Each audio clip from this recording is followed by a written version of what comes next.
السلام علیکم دوستو، کیسے ہیں آپ سب؟ میں زبینہ فیاض ایک بار پھر آپ کے ساتھ میں شروع کر رہی ہوں ابابیل by the secret colour part 11۔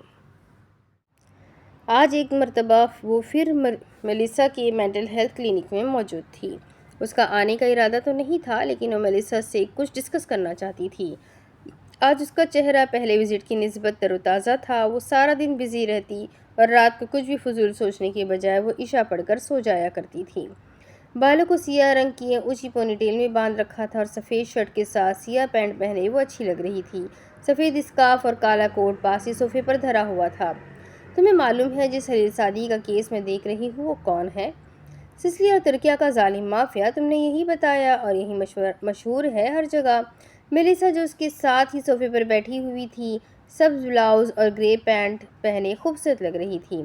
باہر نے میلیسا سے خوبصورت ترک عورت نہیں دیکھی تھی، اور وہ جو اندر باہر سے خوبصورت اور مخلص ہو، اور میلیسا ایسی ہی تھی۔ تمہیں یاد ہے میلیسا، جب میں دبئی میں تھی اور ایک ایکسیڈنٹ کے بارے میں بتایا تھا، یہ حلیل سعدی وہی اچھا انسان ہے جس نے میری وہاں مدد کی تھی۔ وہ شخص انسانیت کا درد رکھنے والا لگا تھا جب اس نے میری مدد کی تھی، اور جب میں نے اس حلیل کو سامنے دیکھا تو مجھے یقین نہیں آیا۔ وہ افسوس سے کہہ رہی تھی، یہی تو تمہارا سب سے بڑا مسئلہ ہے بہار، کہ تم لوگوں کو گرین فلیگ سمجھتی ہو تو ان کی ڈارک سائیڈ دیکھنا بھول جاتی ہو، یا جان بوجھ کر نہیں دیکھتی۔ میں انسانیت کے اس 1% پر سے اعتبار نہیں کھونا چاہتی میلیسا، جس کو میں محسوس کرتی ہوں۔ جو لوگ مجھے سنتے ہیں، عزت دیتے ہیں، مجھے ہنساتے ہیں، میں ان کو برا نہیں سمجھ سکتی۔ حلیل سعدی کے ساتھ میرا کوئی برا تجربہ نہیں رہا، مجھے اسے مافیا والی وائب نہیں آتی، اور میں لوگوں کی بات پر یقین نہیں کر سکتی۔ میں نہیں جاننا چاہتی کہ کون میری پیٹھ پیچھے کیا کر رہا ہے اور کیوں کر رہا ہے۔ میں اس کے 1% یقین کو برقرار رکھنے کی کوشش کرتی ہوں، اور اس لیے گرین فلیگ والوں سے محبت کرتی ہوں۔ اس نے گویا خود کو ڈیفینڈ کرنے کی خاطر کہا۔ بہار، تم ہمیشہ ایسی ہی رہنا، وہ پیار سے اس کا ہاتھ تھامے ہوئے کہہ رہی تھی۔ بہار کی بات نے اسے غیر آرامدہ کیا تھا۔ کچھ دیر ان دونوں نے بہار کی اینزائٹی ڈس آرڈر اور بائی پولر ڈس آرڈر کو ڈسکس کیا۔ بہار نے اپنی دوا لی اور وہاں سے چلی گئی۔ بہار کے جانے کے بعد میلیسا کا چہرہ بے حد سنجیدہ ہو گیا۔ اپنی میز کی جانب گئی اور اپنا فون اٹھایا۔ میں مزید اس سے سچ نہیں چھپا سکتی، وہ میری دوست ہے، میں اسے کھونا نہیں چاہتی۔ تم کوئی سچ نہیں چھپا رہی میلیسا، ہم صرف اپنے حصے کا سچ جاننے کی کوشش کر رہے ہیں۔ دوسری جانب اسے پیار سے ڈپٹ کر تسلی دی گئی تھی۔ وہ فون ہاتھ میں لیے افسوس سے بیٹھی رہی تھی۔ وہ جانتی تھی بہار ایک نہ ایک دن اس سے دور ہو جائے گی، اور اسے بہار سے دوستی ٹوٹ جانے کا ڈر تھا۔ میلیسا کو اپنا سب سے اچھا دوست سمجھتی تھی، اور یہ حقیقت تھی۔ میلیسا اس کی دوستی میں کوئی کھوٹ نہیں تھا، لیکن کچھ ایسا ضرور تھا جس سے بہار کو آگاہ ہونا چاہیے تھا، اور میلیسا اسے نہیں بتا سکتی تھی۔ وہ مینٹل ہیلتھ کلینک سے باہر نکل رہی تھی۔ سر پر چھوٹا سا ململ کا سفید اسکارف باندھا ہوا تھا، سیاہ کوٹ بائیں بازو پر رکھے، آنکھوں پر گلاسز چڑھائے وہ گارڈن سے گزر رہی تھی جب اس نے سامنے سے حلیل سعدی کو اپنے بیٹوں سمیت آتے ہوئے دیکھا تھا۔ اس دنیا میں اتفاق بھی ہوتے ہیں، وہ حیرت سے بڑبڑائی اور ان کی جانب چلی آئی۔ وہ دونوں اپنے باپ کے ہمراہ ایک شان سے چلے آ رہے تھے۔ اسے حلیل سعدی کے بچے بہت پیارے لگتے تھے، اور ایک ملاقات کے بعد وہ ان سے ملی ہی نہیں تھی۔ سلام، کیسے ہیں آپ سب؟ اس نے حلیل سعدی کے سامنے کھڑے ہوتے ہوئے ان سب سے پوچھا۔ اللہ کا شکر ہے ساؤ جی خانم، ہم ٹھیک ہیں، آپ یہاں؟ وہ سیاہ 3 پیس سوٹ پہنے ہمیشہ کی طرح تیار جاذب نظر لگ رہا تھا۔ شاید اس کے پاس سیاہ رنگ کے علاوہ پہننے کو کوئی رنگ ہی نہیں تھا۔ ہم بھی ٹھیک ہے گل خانم۔ ہادی کی آواز پر وہ جو حلیل سعدی کو جواب دینے والی تھی رک کر اس کی جانب دیکھنے لگی۔ کیا تم نے مجھے گل خانم کہا؟ وہ حیران سی اپنی جانب انگلی کیے پوچھ رہی تھی۔ ہادی نے آنکھیں ٹمٹماتے ہوئے اس بات میں سر ہلایا۔ وہ اس کے قد کے برابر تک جھک کر بیٹھ گئی۔ اور یہ چڑیل سے گل خانم کا سفر دوسری ہی ملاقات میں کیسے طے ہوا؟ اس کی آنکھوں میں بھی شرارت بھری خوشی کی رمق تھی۔ آج آپ وائٹ ٹیولپ جیسی لگ رہی ہے، بہار کو جھیپ کر ہنس دی۔ کیا تم مجھے کبھی انسان بھی سمجھو گے؟ وہ مصنوعی سی خفگی سے پوچھ رہی تھی۔ ہادی نے پھر سے اس بات میں سر ہلا دیا اور اپنا ہاتھ بہار کی جانب بڑھایا۔ فرینڈز، بہار جو کھڑی ہو رہی تھی ایک لمحے کو ٹھٹکی۔ اسے توقع نہیں تھی، توقع تو خیر ہادی کے ساتھ کھڑے اس کے باپ اور بھائی کو بھی نہیں تھی، لیکن وہ کب کسی کی توقعات پر پورا اترا تھا؟ اس سب کے لیے وہاب موجود تھا۔ کیا اسے یہ ہاتھ تھام لینا چاہیے؟ اس نے پہلے خلیل اور پھر وہاب کی جانب دیکھا۔ وہ چھوٹا بچہ پیار سے ہاتھ آگے کیے کھڑا تھا، جو ایک گرین فلیگ کی طرح تھا۔ کم از کم وہ اس وقت بہار کو ایسا ہی لگا۔ وہ اس کے ساتھ اچھا محسوس کر رہی تھی۔ فرینڈز، اس نے ہاتھ تھام لیا جیسے وہ کبھی اسے نہیں چھوڑے گی۔ وہ بھرپور انداز میں مسکرا دیا۔ فرینڈز، اس نے وہاب کے آگے بھی دوستی کا ہاتھ بڑھایا، کچھ شرمایا، جھجکا اور پھر ہاتھ ملا لیا۔ میری دوست یہاں کام کرتی ہے میلیسا، میں اسی سے ملنے آئی تھی، اب آفس جا رہی ہوں، آپ لوگوں کا اپائنٹمنٹ ہوگا، پھر ملتے ہیں، گلے گلے، خدا حافظ۔ وہ خلیل سے سادگی سے کہتے ہوئے ہادی کی سلکی بال بگاڑتے ہوئے وہاں سے آگے بڑھ گئی۔ خلیل نے اس بات میں سر خم کرتے اسے جانے دیا۔ سیکرٹریز وزٹ ایسا وزٹ تھا جسے وہ لوگوں سے ڈسکس نہیں کرنا چاہتی تھی، اور اس بارے میں وہ کسی سے پوچھا بھی نہیں کرتی تھی، کیونکہ کسی کی ذاتیات میں گھسنا اسے اچھا نہیں لگا کرتا تھا۔ اس نے بھی ان کی پرائیویسی کا خیال رکھا اور ان سے کچھ نہیں پوچھا۔ سچ اے گریسفل وومن، سچ اے گریسفل وومن۔ وہاب نے اسے جاتے ہوئے باقاعدہ گردن موڑ کر دیکھا اور بے اختیار کہا، آئی اگری۔ ہادی بھی اپنے بال ٹھیک کرتے ہوئے گردن موڑ کر اسے ہی دیکھ رہا تھا۔ Me to. خلیل سعدی نے سن گلاسز اتار کر ایک نظر بہار کو دیکھنے کے بعد ان دونوں کو دیکھ کر کہا اور تینوں مسکرا دیے۔ 11 نومبر۔ پالرمو شہر میں رات کے سائے شدید تھے، ٹھنڈ بھی اپنے عروج پر تھی۔ وہ سفید ولا خاموشی میں ڈوبا ہوا تھا۔ بچے سونے جا چکے تھے اور ایک وہ تھی جسے پچھلے کئی دنوں سے نیند ہی نہیں آئی تھی۔ پالرمو خوبصورت شہر تھا، لیکن وہ اداس تھی۔ وہ سوئمنگ پول کے پاس نیچے زمین پر بیٹھی ہوئی تھی۔ وہ اسے سردی کی شدت کا احساس نہیں ہو رہا تھا۔ یوں لگتا تھا جیسے سارے احساسات کہیں دفن کر رکھے ہوں۔ اس کے فون پر مخصوص میسج رنگ ٹون بجی۔ وہ چونکی اور اپنا فون کھول کر میسج دیکھا، سی یو ان پابلوس۔ وہ حیران ہوئی اور میسج پڑھ کر اٹھ کھڑی ہوئی۔ میں نہیں آؤں گی۔ اس نے بھی میسج بھیجا اور مسکراتی ہوئی اٹھ کر اندر کی جانب چل دی۔ میں روس جا رہا ہوں تمام۔ میسج پڑھ کر اس کا دل کیا فون دیوار پر دے مارے۔ وہ بیرونی سیڑھیاں چڑھ کر دوسرے فلور پر آئی اور سارے پردے ساتھ لگا دیے۔ سب سے بڑا مسئلہ یہی تھا کہ اسے کیا پہننا چاہیے۔ وہ سسلی میں ہے اور کسی پسندیدہ شخص سے ملنے جا رہی ہے، ایسے میں اسے کیا پہننا چاہیے۔ بیچ لاؤنج میں کھڑے بہار کا مسئلہ ہی حل ہو گیا تھا۔ وہ فوراً اس کمرے کی طرف بھاگی جو خلیل سعدی کا تھا۔ وہ لاک نہیں تھا، بس اسے جانے کا دل نہیں کرتا تھا۔ وہ نہیں جایا کرتی تھی، لیکن آج دل کر رہا تھا۔ کچھ ہی دیر بعد جب وہ پردے ہٹا کر دروازہ کھول کر سیڑھیاں اتر رہی تھی تو اس وقت وہ بھورے رنگ کی ہائی نیک شرٹ اور جینس پر کالا کوٹ پہنے ہوئی تھی۔ گردن کے گرد لپٹا ہوا اسکارف، ہاتھ میں پکڑا ہوا پرس اور پاؤں میں پہنی کون ہیلز بھی کالے رنگ کی تھی۔ آخری سیڑھی پر کھڑے ہو کر اس نے ایک نظر کھلے سرد آسمان پر ڈالی، پھر وہ درمیانے قدم اٹھاتی سوئمنگ پول کے پاس سے ہوتی ہوئی بیرونی سیڑھیوں کی طرف بڑھ گئی تھی۔ گارڈ نے دروازہ کھولا اور وہ پہلے سے تیار کی گئی کار کی پچھلی سیٹ پر بیٹھ گئی۔ اس کے بیٹھتے ہی کار چل پڑی۔ 10 منٹ بعد ہی وہ متعلقہ ریسٹورنٹ میں تھی، سسلی کا مشہور ریسٹورنٹ۔ وہ اندر آئی اور چاروں طرف نظر دوڑائی، لیکن وہ کہیں بھی نہیں نظر آیا۔ ریسٹورنٹ میں اکا دکا لوگ بیٹھے کھانا کھا رہے تھے۔ اس نے ایک مرتبہ پھر سارے میں دیکھا، شاید وہ کہیں چھپ کر حلیہ بدل کر بیٹھا ہوا نظر آ جائے، لیکن وہ تھا ہی نہیں۔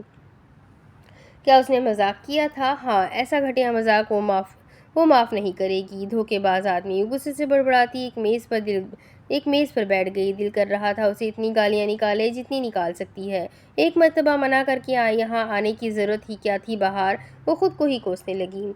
مسز پاشا، آپ کا ٹیبل باہر بک ہے۔ ایک لڑکا اس تک آیا اور شائستہ انداز میں کہا، شاید وہ بیرا تھا، لیکن وہ شرمندہ ہوئے بغیر اٹھ کھڑی ہوئی۔ پہلے بتا دیا ہوتا تو اس کا موڈ خراب نہ ہوتا، اس نے سوچا۔ ایک نظر وہ سارا ایریا دوبارہ سے دیکھا۔ سب لوگ اپنے کاموں میں مصروف تھے، پھر بھی نہ جانے کیوں اسے لگا کہ یہ لوگ کچھ گڑبڑ ہے۔ وہ سر جھٹکتی اسی لڑکے کے پیچھے چلتی پچھلی طرف گئی۔ وہ کسی آؤٹ ڈور 5 اسٹار ہوٹل کا منظر تھا جس کے درمیان میں سوئمنگ پول تھا۔ اس کے دونوں اطراف میں قطاروں میں ترتیب سے لگی ہوئی میزیں اور کرسیاں تھیں، اور ہر ٹیبل کے اوپر کھلی چھتریاں تھیں جو دن کے وقت دھوپ سے بچاتی اور رات کے وقت ان کے اندر فکس بلب آن ہو جاتے تھے۔ سوئمنگ پول ان میز کرسیوں کے درمیان میں ذرا اونچائی پر تھا اور اس کے ساتھ نیچے صوفے نصب تھے، ایسے کہ جب صوفوں پر بیٹھ جاؤ تو سوئمنگ پول بالکل آپ کی پشت پر اونچا تھا۔ درخت پودے بھی اطراف میں لگے ہوئے صاف ستھرے ماحول کا خوبصورت حصہ لگ رہے تھے۔ وہ جب تمام کا جائزہ لے چکی تو اس کی تلاش میں نظر پھر سے دوڑ آئی اور وہ کالے کوٹ کی جیبوں میں ہاتھ ڈالے سوئمنگ پول کے پاس کھڑا ہوا نظر آ گیا تھا۔ وہ میانہ چال چلتی